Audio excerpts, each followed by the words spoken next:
Hey players, it's time to grab your tea and have a seat. Let's discuss politics, crime, celebrity gossip, investigative reporting. Welcome to The Real Tea with Double D on GSMC Podcasting Network, where I am black and the news is always petty as hell, but it's accurate.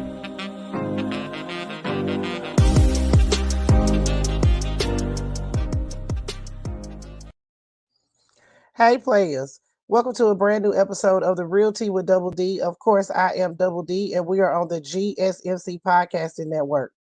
So excited to be with you all tonight to record a brand new episode. Listen, it's been a day, hadn't it? It's been a day. First, the January 6th Select Committee decided that they wasn't going to come on and broke my little heart. I understood, but I'm going to go ahead and say I was singing, breaking my heart, because I was ready for that, baby. I was ready for the January 6th Select Committee to come on so we can go ahead and and spill some tea. I was ready for that, but when it didn't happen, it broke my little heart today. And then, of course, we are ending the night with Coolio, but we're going to get to that. Y'all know I got to get my pleasantries out of the way. Hey, players, thank y'all so much for joining your girl out there in Facebook, YouTube, and TikTok world. Also out there in podcasting world.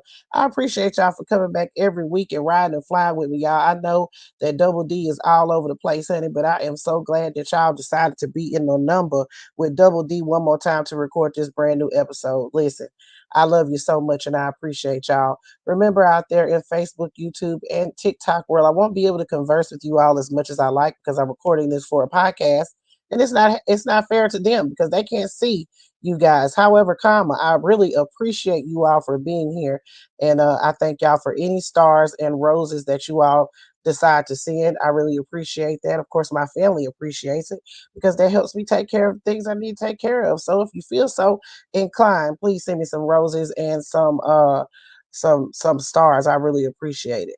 Now, baby, it's been a day, hadn't it? It's been a day. It's been a day indeed. We're going to start this off with a little bit of somber news. So y'all grab y'all teacups because, well, I want y'all to grab your little, just grab something else. If you got a lighter, put your lighter up. I'm going to play a little bit of this because I ain't trying to get a copyright violation. But we just going to play a little bit of this so we can remember Coolio. As I walk through the valley of the shadow of death, I take a look at my life and realize there's nothing left. Cause I've been blasting and laughing so long that even my mama thinks that my mind is gone. But I ain't never crossed a man that didn't deserve it. All right, players. So tonight we learned that Coolio passed away today at the age of 59 years old. And I tell you, I am so very sad. And we're going to go to Sakithia for the report. Hey, players. I declare, so very sad. Here at the Blackcurate News, we have some breaking and very sad news regarding 59-year-old rapper Coolio. And Sakithia has the report. Hold on. Breaking news, baby. It's been reported that Coolio died today. Baby, now we know that Coolio achieved enormous success in the 90s. Now, apparently he was visiting a friend late Wednesday afternoon when he passed away. Now, baby, apparently he went into the bathroom at his friend's house, but when he didn't come out after a while, the friend kept calling him and eventually went in and found Coolio laying on the floor. Now, according to the EMTs who pronounced Coolio dead on the scene, now the paramedics suspect he suffered cardiac arrest. However, there's been no official cause of death that has not been determined as of yet. Now, also, just to give you a little backstory in case you don't know who Coolio is, but of course, you know, I know who Coolio is because I'm 40. I'm 45. Now, Coolio's real name, who was artist Leon Ivy Jr., he came up on the LA rap scene in the late 80s, but he blew up nationally in 1995 when he released Gangsta's Paradise. Been standing most our lives, living in a gangsta's paradise. Now, that was the soundtrack to the Michelle Pfeiffer film Dangerous Minds. Damn, Coolio. Our condolences, of course, go out to his family. And of course, any additional information that we find out about this, we will be reporting it. This is Sakithia reporting for the Black Accurate News, where I'm black. The news may be petty as hell, but bet you by golly wow, baby, it's accurate. Of course, here at the Black Accurate News, we're saying rest well to our brother Coolio, and also sending our condolences out to his family, friends, and also his fans. Rest well, brother. This is Double D Mother reporting for the Black Accurate News, where I'm black and the news is always petty, but I bet you by golly wow, it's accurate. Oh, so very sad. So very sad to hear that Coolio has passed away at just 59 years old. I cannot believe that this has happened. We just lost Sidney Powell, and now we are here speaking about losing Coolio. Again, no cause of death has been determined or announced at this time. However, they do speculate that this may be some type of cardiac arrest or something to that effect. But we do send condolences out to the family and friends, and also the fans. All of us are hurting as we hear about the tragic passing of Coolio at 59 years old. That is not old. That is a young age, and I'm just so sad to hear. So again, here at the Black Accurate News, we send out our condolences to everyone, and also hoping that our brother Coolio rest in power. All right, players. Y'all grab y'all tea and have a seat. We're going to scurry right along to our next subject. And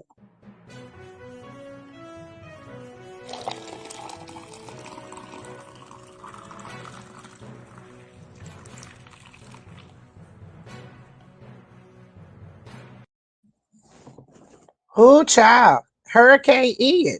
Hurricane Ian is doing some damage over on the Gulf Coast, and it's been very sad to watch and see all of the videos of these people out there. Hurricane Ivan, excuse me, not Ivan, Ian, Hurricane Ian. It landed at 155 miles per hour off of the K. In Florida, like the K. Oh God, where's it at? Oh, I done messed up my notes, y'all. Anyway, it landed at around 11 o'clock today, and at first it was a Category 5, and then it went to a Category 4, and they say it's the strongest in the category, the strongest in a very long time that has hit the United States land. It was very, very, very, very sad to hear and see some of the videos that were coming out of there. They said in the pre-dawn advisory, the U.S. Hurricane Center said that Ian has strengthened into an extremely dangerous Category 5 hurricane. And so earlier this week, they had issued a evacuation. Ron DeSantis issued an evacuation for around 2 million residents of the state of Florida, and people were moving out, but some people decided to hunker down there. And Ron DeSantis actually spoke with President Biden to get to declare a state of emergency and get those funds and get everything moving like FEMA, so he could take advantage of FEMA and all of those things to kind of get things rolling. And President Biden did immediately declared the state of emergency in that area and signed off on anything that he needed to make sure that Florida had all of those resources available to them. So I'm going to give you guys a video here to listen to. I don't know why I'm so discombobulated. Let me get myself together. Yeah. Okay. Come on, Tiff. All right. I'm together now. Okay. Listen to this video from the director down there in Florida in regards to Hurricane Ian and everyone moving out. If you are sheltering in place in the path of the storm, we're asking you to now please visit floridadisaster.org/info and fill out our shelter in place survey. Again, that is floridadisaster.org/info to fill out our shelter-in-place survey. The shelter-in-place survey is designed to provide critical information to first responders about the demographics of your household so that they can aid your families as soon as possible. This is primarily for those who did not evacuate, so that we know where you're at. This is not a substitute for 911. If you have an immediate need, and you need first responder assistance, you need to dial 911. Please understand that those 911 services may not be able to come to you right now, but again, if you need emergency services, dial 911. Almost 64,000 people are without power at this point in the state of Florida. It is very devastating. Again, 644,000 people without power right now. Right now in the state of Florida, and they're also expecting more rain over the course of the next couple of days. So very sad to hear. And I do have another video I want you guys to see. This is a heartwarming video, something that I saw that I thought you guys might want to take a look at.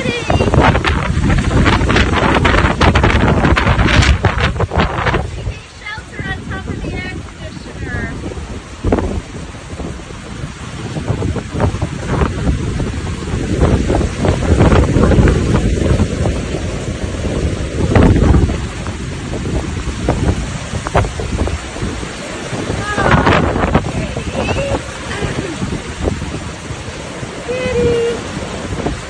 Look at Michael saving the kitty.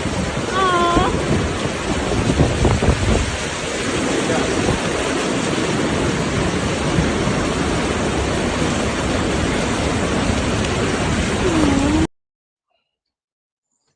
So there was a man saving a cat in the storm. Oh, it's just so very sad. Again, I'm sending positive vibes out to everyone out there in the state of Florida.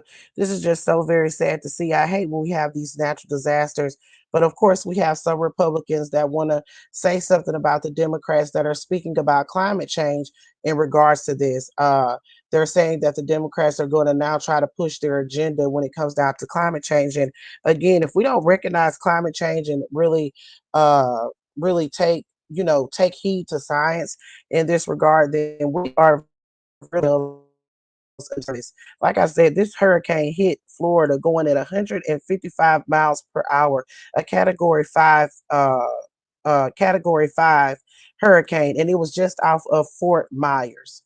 So very sad, and I'm hoping that everyone, is okay and that they get everything that they need as soon as possible.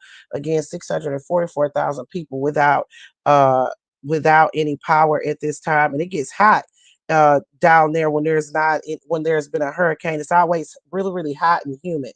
So I'm hoping that they get some generators and things like that. We do have 2,000 National Guard that are going to be coming from the states of Tennessee, Georgia, and North Carolina. And also, I believe the state of Mississippi is going to be sending some National Guard too. Don't quote me on that, but I believe that I saw that earlier, that the state of Mississippi was going to be joining in on sending in some National Guard as well. But in any event, we have about 2,000 National Guard that are going to be moving in to try to assist people, rescue people that are needing to be rescued, and then also assisting with passing out water and helping with the cleanup, I'm going to assume. On my screen here, I do have some resources available for anyone out there that just may be watching me or just come by this playback, and then they may need some services. Of course, if you need anything in emergency, you're going to call 911. We have the American Red Cross that you can visit at redcross.org, or you can call 800-733-2767.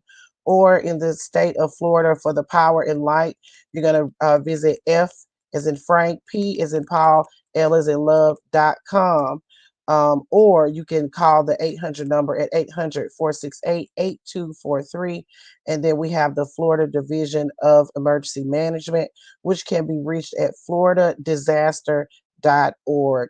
I will be putting those resources up on my page, my Instagram, and my Facebook pages. If you do need those resources, please take advantage of those. And again, send positive vibes out to everyone out there in Florida. All right, players, we're going to be moving right along now. Y'all grab y'all teacups because We got another T report coming right on up.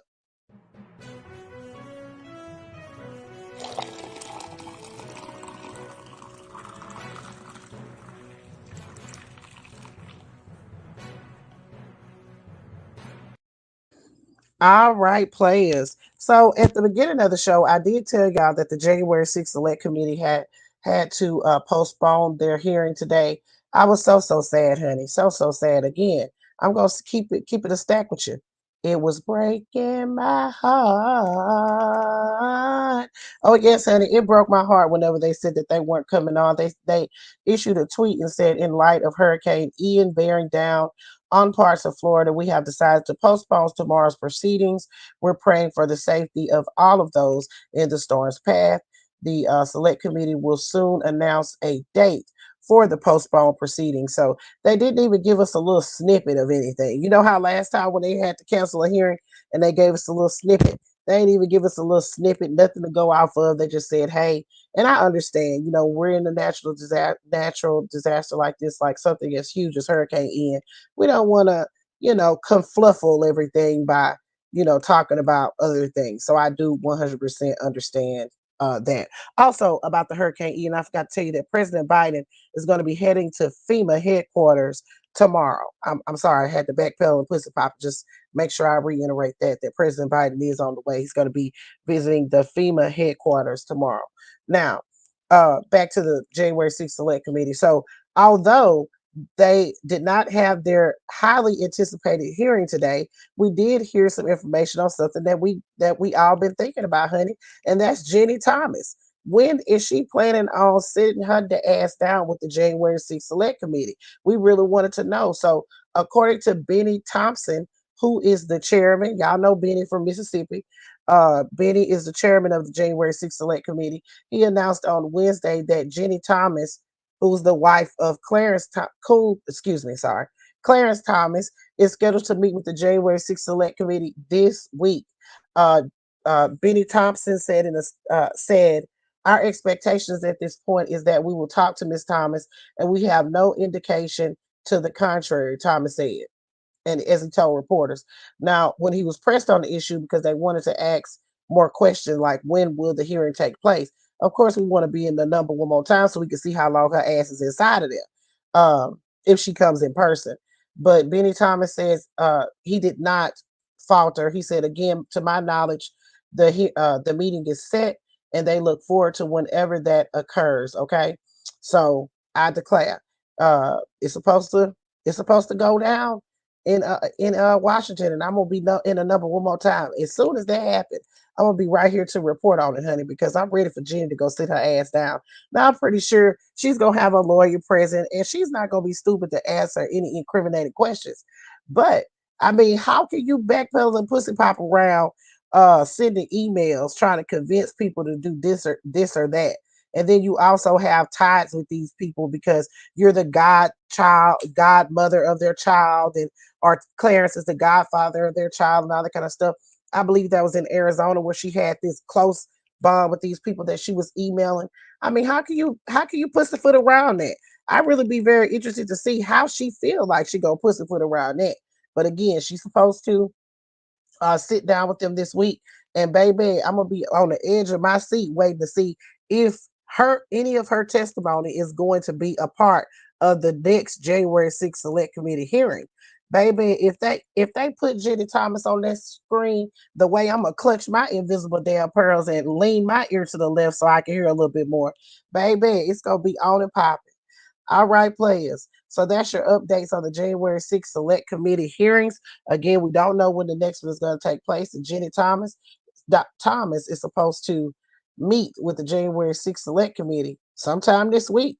Y'all grab y'all tea and have a seat.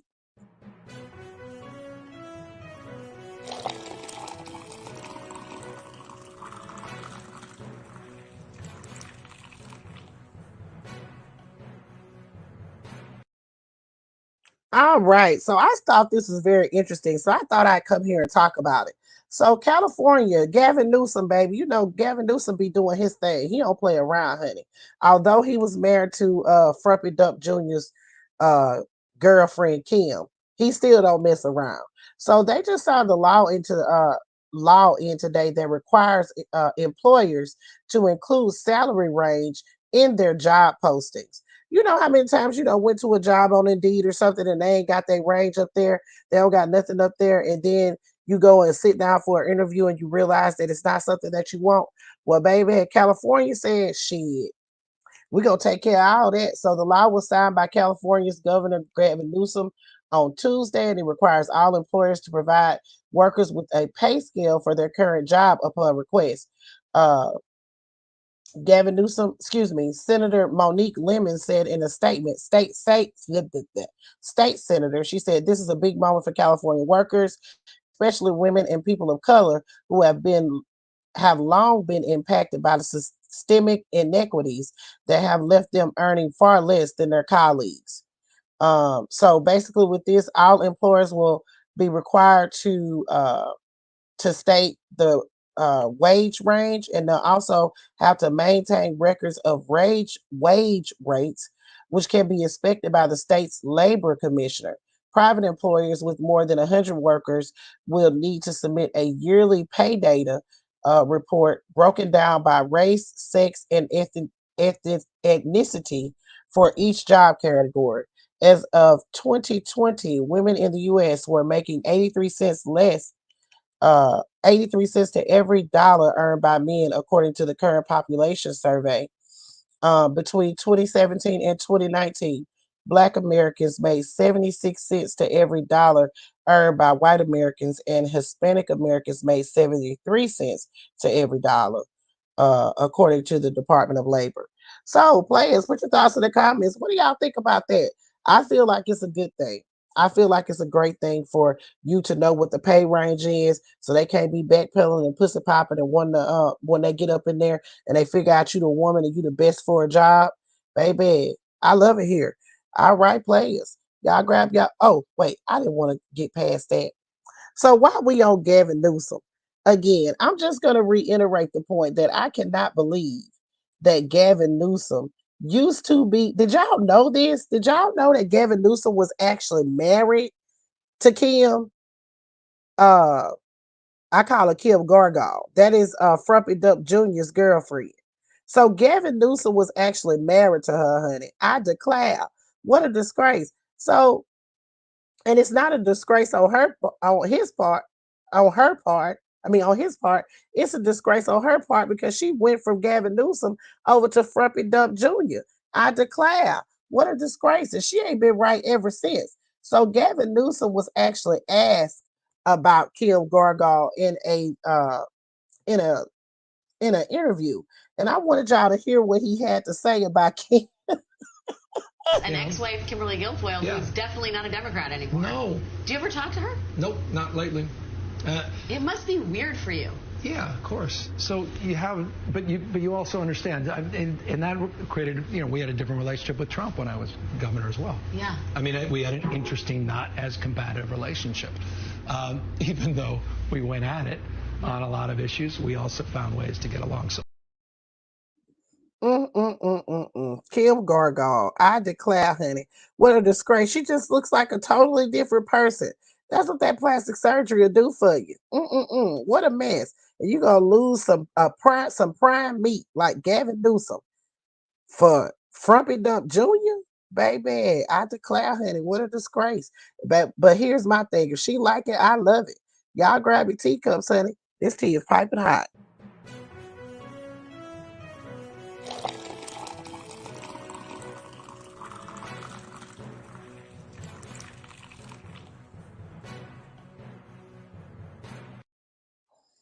All right, players. So there was a situation that occurred in Sherwood, Arkansas at a hospital. And I just wanted to come on here and let you guys know, give you an update since I reported it on my Facebook page, exactly what happened at, I didn't mean to put that up there, Sherwood, in Sherwood, Arkansas. So according to reports, this happened at the hospital this morning around 10 a.m. Sherwood Police Department were dispatched to the State Vincent Hospital North in reference to shots being fired at approximately 10 a.m. And when officers were advised that the shots had been fired inside the location and was a possible active shooter. So they put the hospital on lockdown, honey, and everybody was upset at this morning, thinking that this was a situation, one of those active shooting situations. But turns out that this 21-year-old, which is so very sad, his name is Leighton Whitfield. He was actually shot and killed by someone that he knew this morning. He was shot by 24-year-old Raymond Lovett inside the hospital. When officers arrived on the scene, a perimeter was established and officers immediately made entry into the hospital. Sherwood police requested assistance from surrounding agencies, and the hospital, of course, was placed on lockdown. That's when they encountered this young man, Mr. Layton, deceased from one gunshot wound. I declare, what a disgrace. So they went ahead and left. I guess the suspect left the hospital, and at approximately 11 a.m., Little Rock police officers apprehended the suspect, Mr. Lovett, at an Exxon gas station located at 55223 South University in Little Rock. The investigation is in its preliminary stages. Therefore, information is limited. Further information will be released when it becomes available. So that's the latest that we have in regards to this. But I just want to give you guys an update. I mean, he was shooting inside of the hospital, but apparently, according to reports, these two actually knew each other. I'm not sure if it was a domestic situation or what's going on there. But of course, on my Facebook and Instagram, I will be keeping you guys updated to any changes in regards to this, because I did report it earlier today that there was an active shooter situation at the hospital. My thoughts and prayers and condolences go out to the family of Mr. Layton. He was only 21 years old, poor baby. So I'm not sure what happened there, but I'll definitely keep you guys updated. All right, players, grab your tea. Musty Marjorie is coming up next. I can't hold out no more.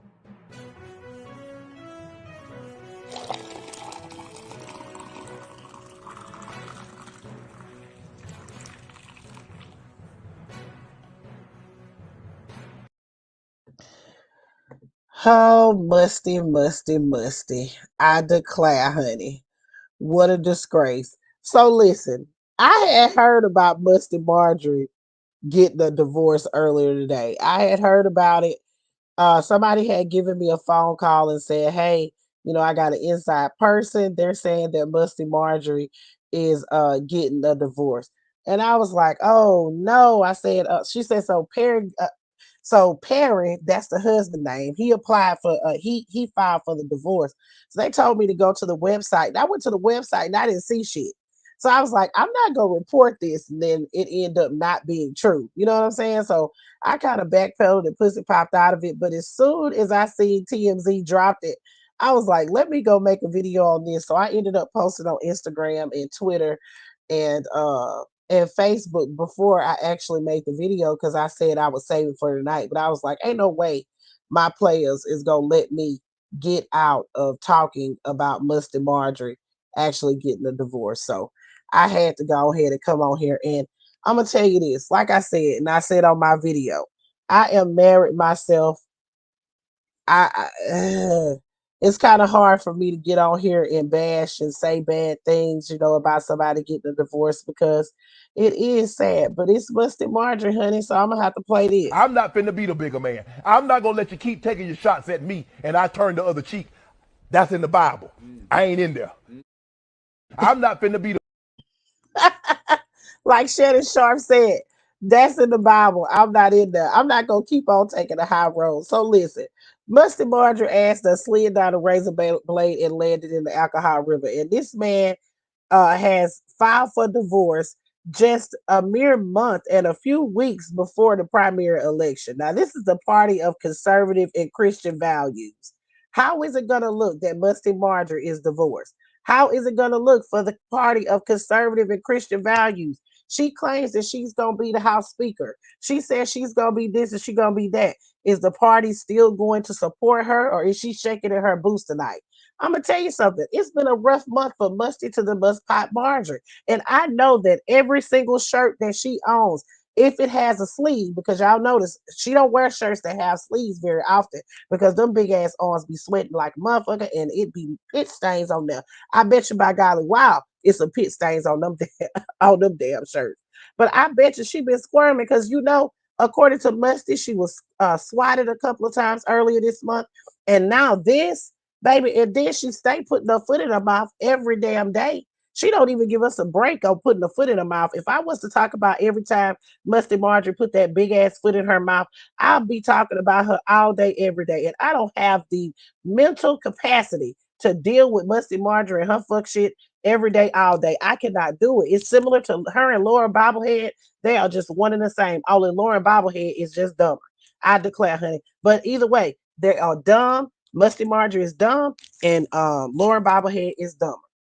So according to this, he filed for divorce, honey. He said the title of this podcast is Irretrievably Broken. That's what he said about the marriage. He said that I can't do this shit no more.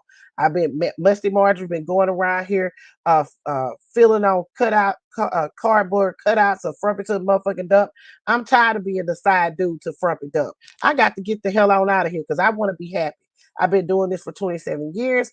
I got to roll out because I'm ready to make myself happy. So the filing contends that its sensitive and personal financial information will likely be revealed throughout the case, which would negatively impact the parties' privacy interests.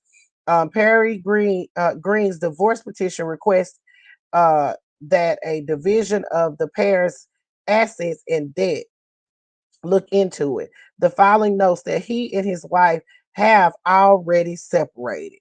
You know what? I never seen him with Musty to the Must Pop Marjorie. It was hard for me to find a picture of them together. In fact, that's the only one that I found. And that's very strange. So Musty said in a statement that marriage is a wonderful thing. And I'm a firm believer in it. Our society is formed by husband and wife creating a family to nurture and protect. See, that's what made me want to drag Musty to the Must Pop Marjorie because even though her ass is standing in the need of prayer at this moment, because you can't tell me that after 27 years you want you and your husband to split up, especially right before midterms. You can't tell me that. But see, this is what made me want to drag her ass all over Marcus Flowers' internet because of the fact that she said our society is formed by a husband and a wife. Now you know that's shade. You know that's shade to the LGBTQIA plus community. She didn't have to say all that. Her fucking ass should have just said, look, I fucked up. My husband tired of my big ass feet scratching him at night. And he tired of my pit stains. And that's the reason why we getting a divorce. He stopped tired of being a side dude to Frumpy Dump. But she had to go there. See, that's what she does. See, that's what makes Musty Marjorie make me want to drag her ass all over Marcus Flowers' internet because she's always doing stupid shit. So the thing goes on and says, together Perry and I formed our family and raised 3 great kids. He gave me the best job title you could ever earn, Mom. I'll always be grateful for how great of a dad he is to our children, adding that the matter is private and personal. So yeah, honey, that's it for the Mustard to the Must Pop Marjorie. And Perry Green, the hubby, he said our family is our most important thing we have done. As we go on different paths, we will continue to focus on our 3 incredible kids and their future endeavors and our friendship. So at least he's contending that they're still friends. But I'm gonna go ahead and say, I don't know how you can still be friends to the Mustard Pop Marjorie. It might be. See, this is similar to the situation with Kellyanne Conway and her husband. How he was sick of her shenanigans with Frumpy to the motherfucking dump. This is a similar thing, but I'm gonna go ahead and keep it stacked with you. Musty Marjorie is getting a divorce, and I'm gonna have to tell you this right here. I'm here to tell you right now, we don't care. Let me tell you. We don't care. We don't fucking care, dude. We do not fucking care. Musty to the Must Pop Marjorie. She wants to let Frumpy to the motherfucking dump break up her marriage, then let her do that. All right, players. I need y'all to grab your tea and have a seat, honey. We gotta scurry on to the next story.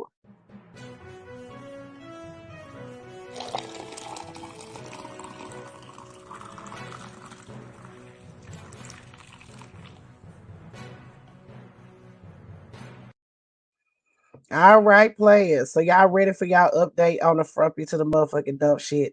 Now, I'm gonna go ahead and say, y'all, I'm kind of getting tired of talking about Frumpy dump, but I don't think that y'all would ever, in my whole entire existence of living, allow me to move on from Frumpy to the motherfucking dump. I wish that y'all would, but y'all won't let me move on from him. So we have a new updated report. Now, like I told y'all yesterday, if you haven't been watching, you make sure you pay attention. Uh the DOJ, excuse me, y'all. The DOJ came in and said, baby, frump it up. It's time to put up a shut up.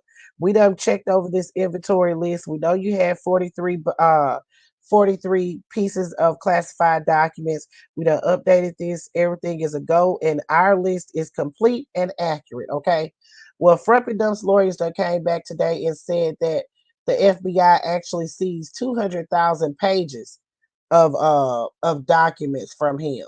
I don't understand how that helps him, but that's what he said.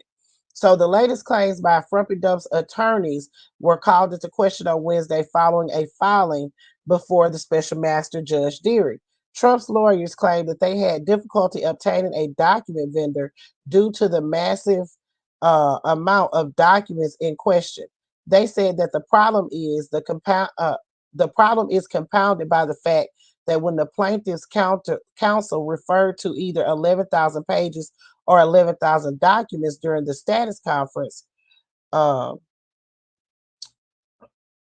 we are still awaiting transcript from the government chose not to interject with the accurate number. In conversations with the plaintiff's counsel and the government regarding the data vendor, the government mentioned that 11,000 documents contain more than 200,000 pages. The filing was signed by James Christie and included names of other attorneys. Okay, but Chris Keyes was not on the document. That's another attorney for Frumpy Dump. So I'm not sure what they mean by this, but I know a legal analyst for MSNBC actually looked at this and said, I know that banker boxes are generally thought to hold 2,000 pages each. And most of what the FBI took was in the form of 27 boxes of roughly in that size. So I'll be curious as to whether the DOJ disputes Frumpy Dump's characterization of the volume of documents. Again, he said that they had seized 200,000 documents. So that would be to the contrary of what the Justice Department actually said that they seized. So I, I don't understand why we're having this conversation and going through all of this. And again, everybody is saying the same thing. All legal experts are saying that this is just a stall tactic by Frumpy to the motherfucking dump, basically prolonging the inevitable. All of this going back and forth. They still ain't answered the question. If again, the burden of proof is on them. If Frumpy Dump is going to say that the DOJ took 200,000 documents, then he gonna have to prove it. If Frumpy Dump is going to say that he declassified those documents, then Frumpy Dump is going to have to prove that. And again, they have not, his attorneys still to this day have not said in a legal filing that Frumpy Dump declassified those documents. Now, Frumpy Dump is still going around here running his trap, losing his damn mind saying that he did. However, what we're going to go by is what they put in a legal form, and they have not filed anything legal saying that he declassified those documents. Also, the burden of proof is on Frumpy Dump again when he says that the FBI planted evidence there. You see what I'm saying?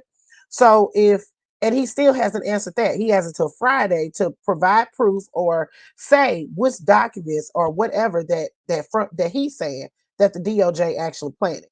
Which Frumpy Dump ain't done that yet, but he come back with this old bullshit filing. Just another stalling tactic, honey. Just another stall tactic. And it's getting ridiculous at this point. This is why I told you I'm ready to get the hell away from Frumpy to the motherfucking Dump because he irks my nerves. And I don't understand how he's able to get away with all of this because if it was regular smegular old me and regular smegular old you out there in podcast, YouTube, Facebook, TikTok world, baby, we've been under the jail.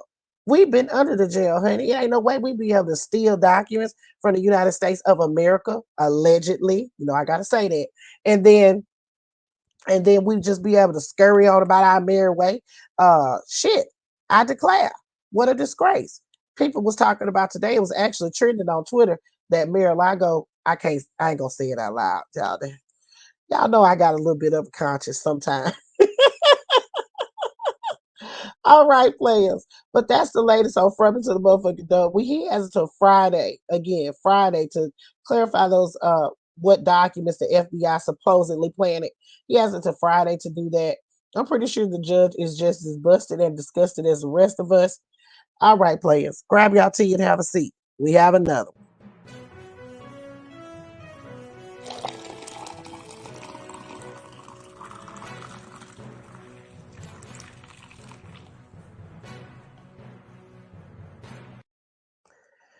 All right, players, honey, I declare, what a fucking disgrace. We got to revisit her, honey. Anytime anything comes up with her, you can always expect that you're going to see it on the Real Tea with Double D.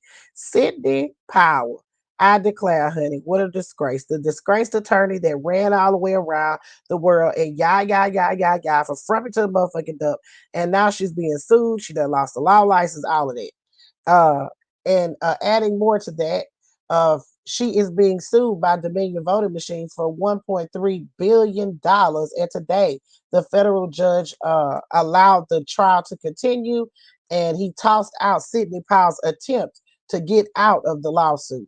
According to the court documents, a federal judge in the District of Columbia dismissed a counterclaim that Sidney Powell filed against Dominion Voting Systems. Okay. So according to the document, Powell must allege that according to the document, the attorney complained that Dominion sent a letter and a copy of his complaint to another individual demanding that they retract his statements. And Powell alleges that the company has publicly threatened to file similar lawsuits, but the judge said that both actions were standard and legal practice. I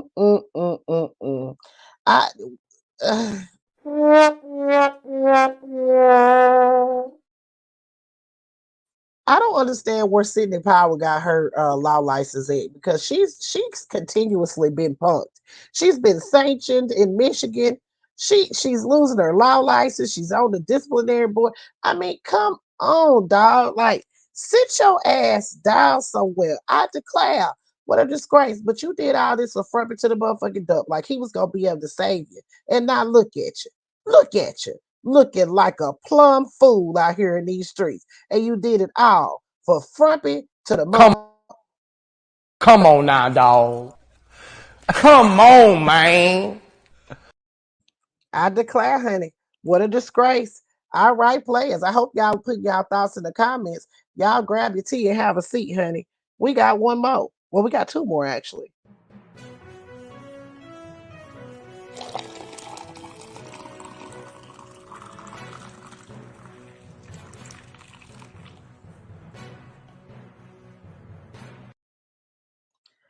All right, players. So this story right here, I really wanted to bring to the Blackery News over here on Facebook, and so we can get it shared around. I'm very sad to talk about this one. So a family in Alabama, they actually had to retain an attorney, Ben Crump. He's coming, honey.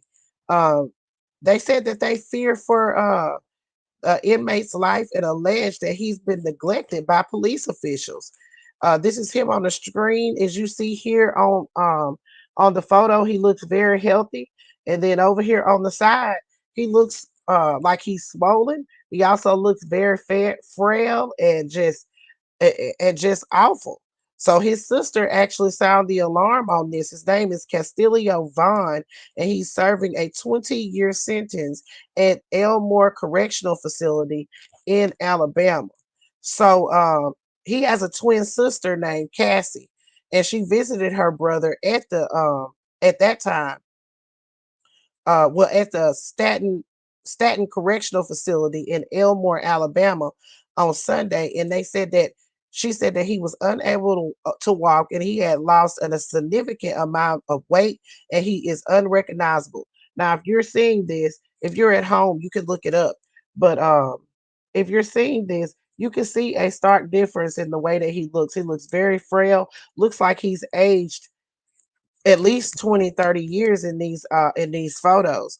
And so the family, he's 32 years old. So the family said that he was convicted of burglary and break-in charges in 2019, but they said that he's now fearing for his life. His sister said that he's looking terrible. That's all she could say is just one word: terrible. He's feeling weak in spirit. He really just isn't feeling well. So his sister went to visit him because she received these photos of her older brother earlier this month, along with a message to get him help.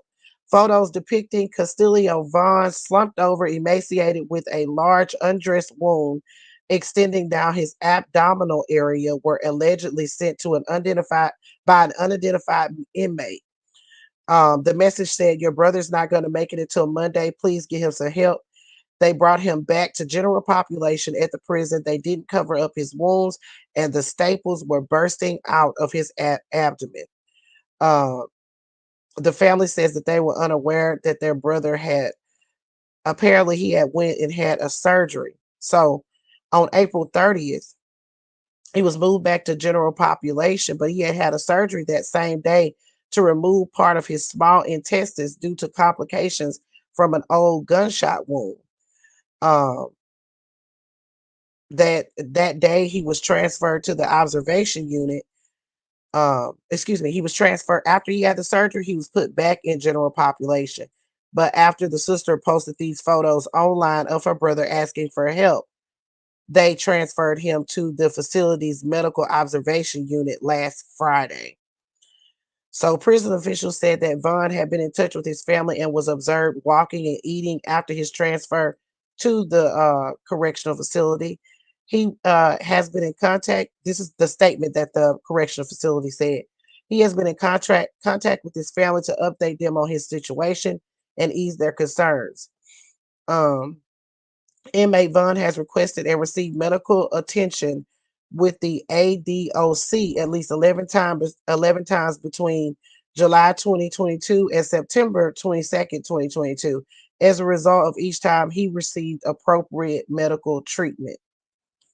The ADOC, and that's the Alabama Department of Corrections, offers constitutional level care to all inmates. Its statement continued. However, inmates are not required to undergo care, just as citizens in the civilian world are afforded a choice on whether to receive care. Following their visit on Sunday, the Vaughn said that their brother's appearance and condition had not improved at all. And since these photos were taken, they said he was using a wheelchair and still unable to walk. He also now has used absorbent briefs, so he has to wear diapers, which his sister said another inmate has to help change, and he's forced to try to do it himself. Oh my God. So very sad. So very sad. So civil rights attorneys Lee Merritt, Harry Daniels, and Ben Crump are now who are now representing Vaughn, allege that this case is medical neglect and that it points to a larger issue in prison systems.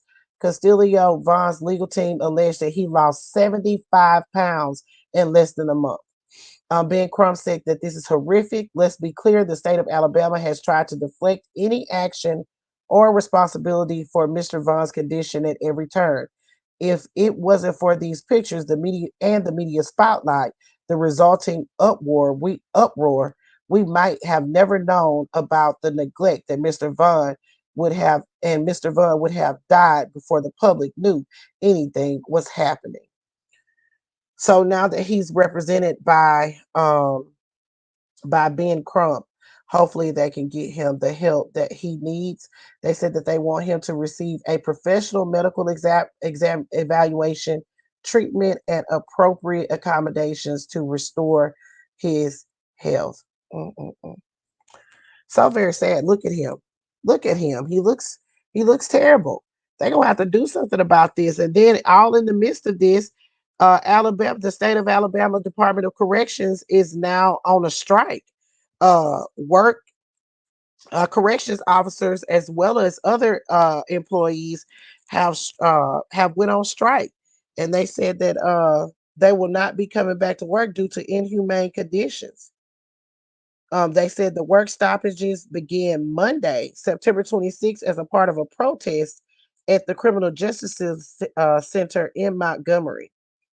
And they said that they're doing a controlled movement. Other security measures have been deployed to maintain a secure environment. The Alabama Department of Corrections does not comment on specific security procedures due to the safety of inmates, our staff, and the public. So something is going on in Alabama. I declare, honey, what a disgrace. I remember, and this is a little bit off subject. Well, it's not really. I remember watching Holman, Alabama. I don't know if y'all watched that show, Lock Up. Used to be on, I think it was MSNBC or something. And I remember watching that show, and I thought that Alabama was a pretty decent facility.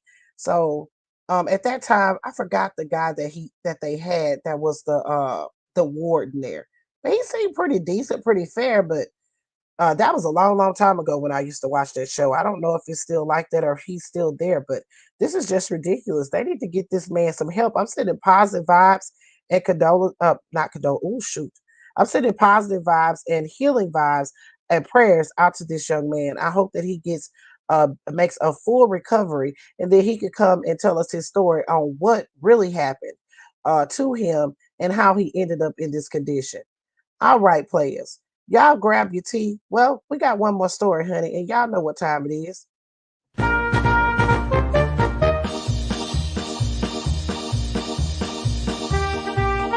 Players, it's time for another riveting episode of Play Stupid Games, Win Stupid Prizes.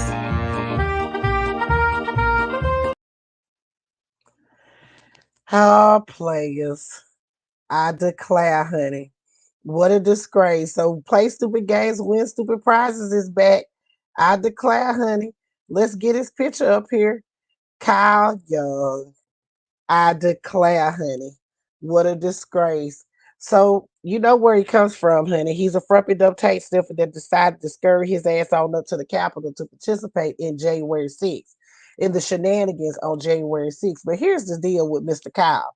Not only did he participate in the shenanigans on January 6th, but he also brought his son with him, his 16-year-old son with him. I declare, honey, what a disgrace. He brought his 16-year-old son with him, and then he also breached the Capitol, and then he was also beating officers. And one of the officers that he actually beat was our favorite officer, Mr. Michael Fayone. I could be saying it wrong. Fayone, Mr. Fayone. Y'all know him. He testified before the January 6th Select Committee. He's also been very active going to Congress. He actually went to Congress to meet with Kevin McCarthy, but of course Kevin McCarthy would not meet with him. So Michael Fayone actually wanted them to. I'm saying this wrong. Michael Fayone.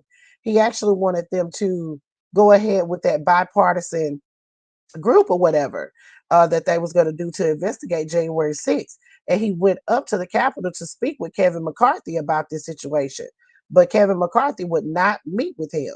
So he did end up testifying before the January 6th Select Committee. So that was a good thing.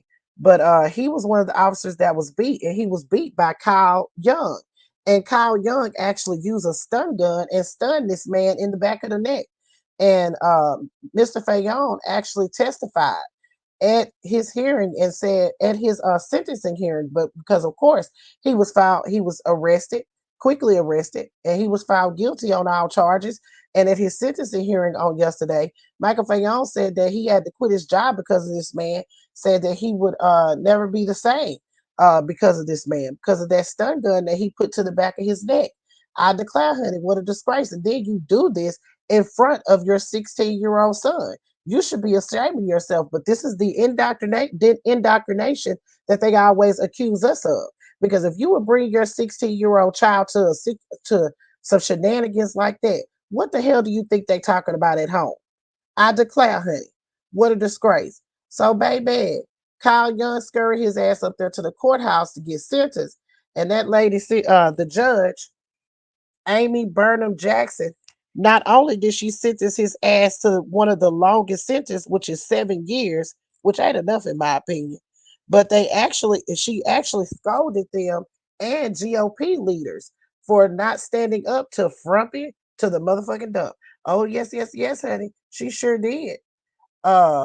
She told him, she said, look, she said, former President Frumpy to the motherfucking dump had turned his lies about the election into a litmus test for Republican candidates, and that high-ranking members of Congress and state officials are so afraid of losing their power that they won't contradict him. She said the fatality comes for even as law enforcement and judges involved in the case related to the former presidents are facing unprecedented threats of violence. I declare, honey. In addition, Jackson said Frumpy Dump and his allies are using rhetoric about multiple criminal probes connected to Frumpy to the motherfucking dump that contain dangerous undertones. Some prominent figures in the Republican Party are predicting or even outrightly calling for violence in the streets if one of the multiple investigations does not go away. This is a shame. Baby, I don't think it's just a shame. I think they should be prosecuted for it. In my opinion, I declare, honey, what a disgrace. Baby, this isn't the first time that Frumpy Dump has been called out by a judge whenever they were sentencing one of these Frumpy Dump tank sniffers. As y'all remember, Judge Reggie Walton called Frumpy Dump a charlatan.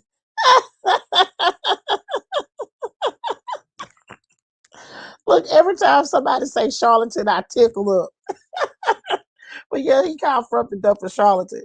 So this dude is going to jail for the next. Kyle Young is going to jail for the next 7 years. That's a long time, big baby. That's a long time. Your son gonna be grown by then, and hopefully he done got rid of some of this indoctrination that you done because you've been sniffing after the taint of Frumpy to the motherfucking dump. Honey, they say he was crying up in that courtroom when the judge told his ass 86 months. 7 years. 7 years. I declare, honey, what a disgrace. All right, players. That's the end of the show tonight. I really hope y'all enjoyed it. I really enjoyed this show. I messed up a couple of times and got a little sleepy, but you know, Double D, she gonna make it do what she need to make it do what it do. You dig? Make sure y'all like the video if y'all are here on Facebook. If y'all over on YouTube, make sure that you like the video and subscribe to my YouTube if you're over there. I really appreciate y'all for riding and flying with your girl. And if you can, make sure you check out the podcast. It's available wherever you stream your podcast. I'm talking Amazon, Audible, Apple, iHeartRadio. Anywhere you stream your podcast, you'll be able to find the Real Tea with Double D. Make sure y'all check it out, and if you can, leave a review. Say something nice about your girl, because you know that always looks good to the podcast network. They love to see stuff like that. All right, players. I hope y'all have a good night. Make sure y'all join me next week right here at 10:30 Central Standard Time whenever I record my podcast on Wednesdays. I really appreciate y'all, and make sure y'all follow me on Facebook, YouTube, Twitter, Instagram, and TikTok to keep up with your daily tea. All right, players. Y'all have a good evening, and I'll see y'all next time. Peace. Thanks for listening to The Real Tea with Double D. Remember to support by following on Facebook, Instagram, TikTok, and Twitter. And subscribe to the website to keep the tea piping hot at blackuratnews.com. That's BLAQ